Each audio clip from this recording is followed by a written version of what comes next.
Hey guys, good morning to everyone. और चलिए start करते हैं 19 फेब 2021 के daily current affair MCQ. Let's start with the first question. पहला सवाल यहाँ पे आपसे पूछ रहा है कि world day of social justice ये हम ऑब्जर्व करते हैं हर साल किस दिन को।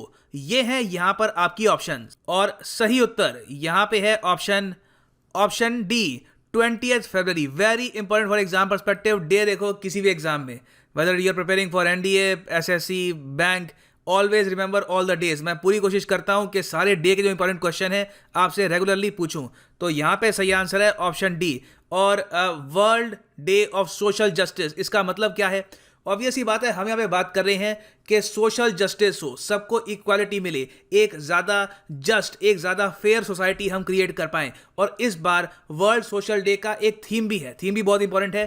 थीम है एक call for social justice in the digital economy. और ये एग्जाम पर्सपेक्टिव से सुपर इंपॉर्टेंट इसलिए भी है क्योंकि यूएन इसको बैक करता है। कई डे होते हैं जिनको यूएन बैक नहीं करता, मगर जो यूएन बैक्ड होते हैं उनके एग्जाम में आने के चांसेस बहुत हद तक बढ़ जाते हैं। तो यूनाइटेड नेशंस इसको प्रमोट करता है क्योंकि 2007 में यूएन जनरल असेंबली में, जहां पर टोटल 193 मेंबर्स हैं, वहां पर वोटिंग हुई कि क्या ये डे हमको हर साल सेलिब्रेट करना चाहिए, ऑब्जर्व करना चाहिए। और इसके रिस्पॉन्स में ज़्यादातर कंट्रीज ने कहा कि बिल्कुल करना चाहिए। और तब से हम देख रहे हैं कि हर साल 20 फरवरी को हम ऑब्जर्व करते हैं world day of social justice. और यहाँ पे आप देख पाओगे कटआउट है from United Nations website, world day of social justice. आगे बढ़ते हैं अगले प्रश्न की तरफ। बहुत अच्छा सवाल है। यहाँ पे आपसे पूछ रहे हैं कि इनमें से किसने हाल ही में डिक्लेयर किया है कि ये लोग लॉन्च करेंगे एक वर्ल्ड सोलर बैंक। अपने आप में एक बहुत ही यूनिक इनिशिएटिव है। ये है यहाँ पे आपकी ऑप्शंस। बहुत अच्छा क्वेश्चन है, मैं चाहता हूँ जेन्युइनली आप लोग इसको अटेम्प्ट करें। सही उत्तर यहाँ पे है option A, international solar alliance ISA, जिसके हेडक्वार्टर्स कहाँ पे हैं? गुरुग्राम, इंडिया में। तो ISA ने यह कहा है कि कई मेंबर कंट्रीज हैं इस ग्रुप के जिनको फाइनेंशियल प्रॉब्लम्स हैं, उसकी वजह से ये लोग सौर ऊर्जा को इस्तेमाल नहीं कर पा रहे। तो जो इनकी ये प्रॉब्लम है ये दूर करेगा यहाँ पर इंटरनेशनल सोलर अलायंस का एक solar bank, world solar bank.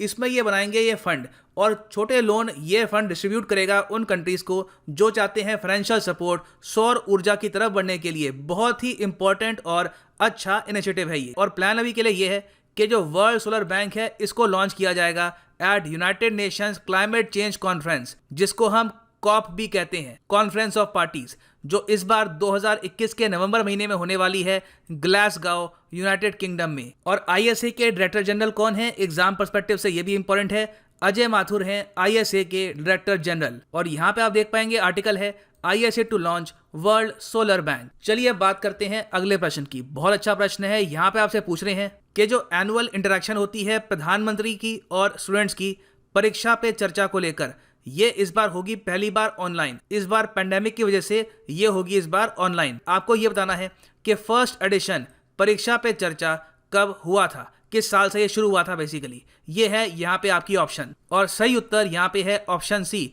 2018 से ये शुरू हुआ था। और यहाँ पे आप देख पाएंगे भारत के प्रधानमंत्री की ट्वीट है, ऑन पॉपुलर डिमांड परीक्षा पे चर्चा 2021 will also include parents and teachers. ये पहली बार है जब पेरेंट्स और टीचर्स को भी यहाँ पे इंक्लूड किया जाएगा। और ये प्राइमरली होगा focused on students from class 9 to 12। और यहाँ पे आप देख पाएंगे द हिंदू का आर्टिकल है PM मोदी इस परीक्षा पे चर्चा टू बी हेल्ड ऑनलाइन।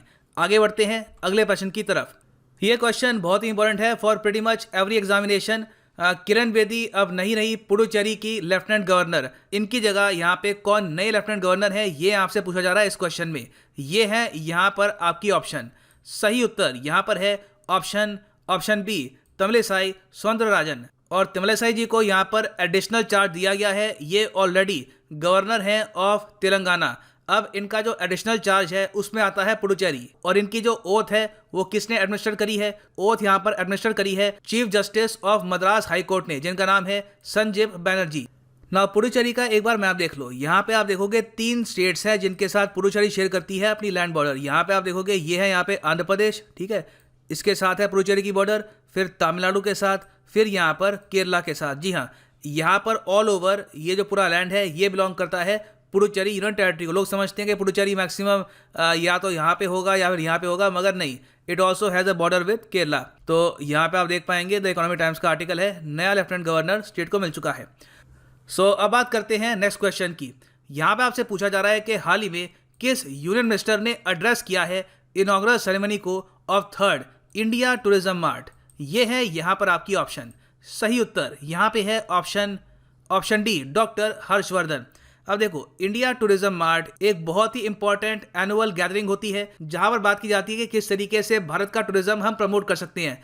इस मार्ट में काफ़ी बार जो इंडिया में होटल्स हैं, जो होटल चेन्स हैं, ये कोलैबोरेट करती हैं बाहर की कंपनीज के साथ, बातचीत होती है, एग्रीमेंट्स होते हैं। तो ये बहुत ही इंपॉर्टेंट है और इसको एड्रेस किया है डॉक्टर हर्षवर्धन ने, क्योंकि ये यहाँ पर प्रमोट कर रहे हैं मेडिकल टूरिज्म। इंडिया में लोग आज के सभी सिर्फ ताजमहल या फिर हमारे जो बहुत ही सुंदर मंदिर हैं या फिर जो बहुत खूबसूरत एनवायरनमेंट है, यही देखने के लिए नहीं आ रहे। लोग एक्चुअली इंडिया में आज के समय विजिट कर रहे हैं for India's affordable health care. जो हमारे यहाँ प्राइवेट हॉस्पिटल है वो आप कह सकते हैं यूएस यूरोप के हिसाब से काफ़ी सस्ते रेट पर, काफ़ी अफोर्डेबल रेट पर इलाज ऑफर करते हैं। ऑफ कोर्स इंडियंस के लिए फिर भी वो महंगा होता है, मगर यूएस यूरोप में वहाँ पे वो लोगों की जो अर्निंग है वो काफ़ी हाई होती है, तो उनके हिसाब से इंडिया का सिस्टम उनको काफ़ी सस्ता पड़ता है। तो इंडिया में मेडिकल टूरिज्म आज के समय बहुत आगे बढ़ रहा है और उसकी वजह से हम लोग काफ़ी सारा फॉरेन एक्सचेंज भी कमा रहे हैं। तो उसको प्रमोट करने के लिए डॉक्टर हर्षवर्धन ने यहाँ पर एड्रेस किया है थर्ड इंडिया टूरिज्म मार्ट को। इसकी जो वेबसाइट है ये मैं आपको दिखा देता हूँ। सो यहाँ पे आप देख पाओगे ये ऑफिशियल वेबसाइट है इंडिया टूरिज्म मार्ट की। ये इनक्रेडिबल इंडिया के अंडर एक बहुत ही इंपॉर्टेंट इनिशिएटिव है और यहाँ पे देखोगे इन्होंने यहाँ पर वेरियस स्टेट्स को प्रमोट किया है, इंडिया के टूरिज्म सेक्टर को प्रमोट किया है और यहाँ पे आप देख पाओगे इसको ओवरऑल ऑर्गेनाइज करता है मिनिस्ट्री ऑफ टूरिज्म। और मिनिस्ट्री ऑफ टूरिज्म में मिनिस्टर कौन है? मिनिस्टर है यहाँ पर प्रहलाद सिंह पटेल। आगे बढ़ते हैं अगले प्रश्न की तरफ। यहाँ पे आपसे पूछ रहे हैं कि हाल ही में भारत के प्रधानमंत्री ने फाउंडेशन स्टोन रखा है भारत के सबसे लंबे ब्रिज का। अभी इसकी कंस्ट्रक्शन स्टार्ट होनी बाकी है। आपको ये बताना है कि ये जो भारत का सबसे लंबा ब्रिज अभी बनेगा ये कौन सी दो नॉर्थ ईस्टर्न स्टेट्स को जोड़ेगा। अभी के लिए अगर हम बात करें तो भूपेन हजारिका सेतु ये है भारत का सबसे लंबा ब्रिज। ये जोड़ता है आसाम और अरुणाचल को। और जो अब नया ब्रिज बनेगा, जो बनके तैयार हो जाएगा 2028 तक, ये जोड़ेगा इस बार ऑप्शन बी आसाम और मेघालय को। यहाँ पे आप अगर देखेंगे इस पे आर्टिकल है, बाय द वे इस पूरे टॉपिक पर बहुत अच्छी मेरी एक वीडियो है ऑन वर्ल्ड अफेयर्स और मैं आपको इनकरेज करूंगा कि वो वीडियो देखना। वहाँ पे मैंने क्रिस्टल क्लियर तरीके से समझा रखा है कि ये ब्रिज इंपॉर्टेंट क्यों है। अभी के लिए ये जान लो कि ये ब्रिज मोस्ट प्रॉब्ली 2027-28 तक तैयार हो जाएगा। कॉस्ट आएगी इसको बनाने की 5,000 करोड़ रुपए। लेंथ होगी इस ब्रिज की 19 किलोमीटर्स और सबसे इंपॉर्टेंट बात, इस ब्रिज को फंड कर रहा है जापान। सो आगे बढ़ते हैं अगले प्रश्न की तरफ। यहाँ पे आपसे पूछ रहे हैं कि हाल ही में कैबिनेट ने अप्रूव करी है PLI स्कीम किस सेक्टर के लिए। ये है यहाँ पे आपकी ऑप्शंस। सही उत्तर यहाँ पे है ऑप्शन सी, टेलीकॉम सेक्टर के लिए PLI स्कीम हो चुकी है अप्रूव्ड। भारत में अगर कोई टेलीकॉम रिलेटेड इक्विपमेंट बनाता है तो उस कंपनी को इंसेंटिव मिलेंगे करीब 12,000 करोड़ रुपए के और इसे सरकार कह रही है कि 40,000 डायरेक्ट और इनडायरेक्ट नौकरियां क्रिएट होगी इन इंडिया। यहाँ पे आप देखोगे इस पे आर्टिकल है द इंडियन एक्सप्रेस का, cabinet approves PLI scheme for the telecom sector worth 12,000 crore rupees, more than 12,000 crore rupees. So आगे बढ़ते हैं अगले प्रश्न की तरफ। यहाँ पे आपसे पूछ रहे हैं कि हाल ही में 11वां IEA, IEF और OPEC symposium on energy outlooks ये हेल्ड हुआ है वर्चुअली किस कंट्री में। और ये है यहाँ पे आपकी ऑप्शंस। सही उत्तर यहाँ पे है ऑप्शन बी, सऊदी अरेबिया में। ना यहाँ पे आपका अगर क्वेश्चन है कि ये IEA, IEF, OPEC ये सिंपोजियम इसका मतलब क्या है, ये बेसिकली एक गैदरिंग है तीन बहुत ही इंपॉर्टेंट संगठनों की जो बात करती है प्राइमरली एनर्जी के इशू को लेकर। इनकी फुल फॉर्म मैं आपको बता देता हूँ। जो IEA है ये है इंटरनेशनल एनर्जी एजेंसी। हेडक्वार्टर्स कहाँ पे है इसके? ये हेडक्वार्टर्ड है पेरिस, जो राजधानी है फ्रांस की।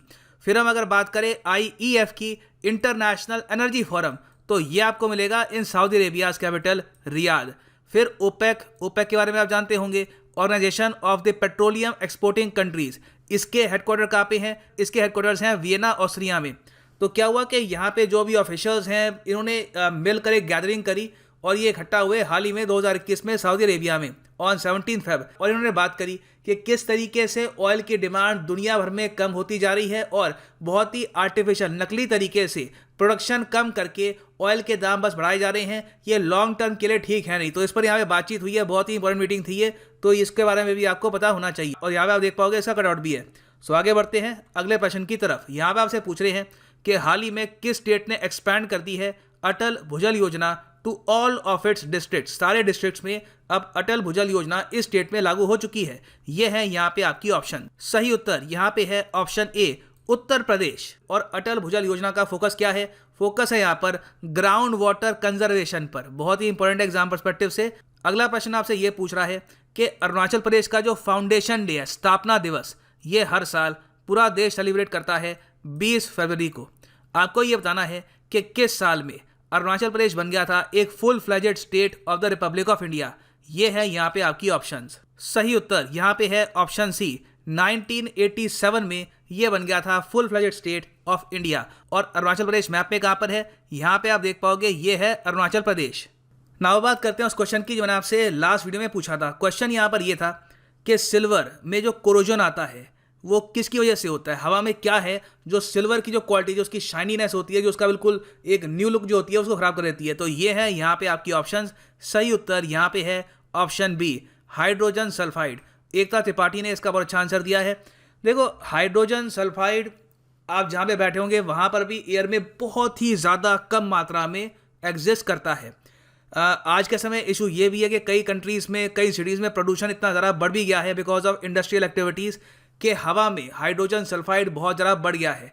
अब बताया जाता है कि अगर ये लगातार बढ़ता रहे तो एक के बाद एक ह्यूमन बॉडी में प्रॉब्लम भी होगी। अभी तो बहुत ज़्यादा कम है, इंडिया में भी आप देखो तो काफ़ी कम है, मगर काफ़ी जगह होती है, इंडस्ट्रियल एरिया होते हैं, वहाँ पर जब इसका स्तर बढ़ जाता है तो आप देख नहीं सकते, आपकी आंखों में स्वेलिंग होगी, लगातार खांसी होगी। कई बार तो ये भी होता है कि डेथ भी हो जाती है when the levels are very high. तो एग्जाम पर्सपेक्टिव से याद रखना। ये बाय द वे ये क्वेश्चन ना मुझे कई स्टूडेंट्स ने बाद में बताया कि वेरियस एग्जाम्स में आया है, ना सिर्फ CGL, इवन CDS में एग्जाम आ चुका है और वेरियस स्टेट लेवल एग्जाम्स में आ चुका है। तो बहुत ही इंपॉर्टेंट क्वेश्चन है ये, इसको मार्क कर लेना।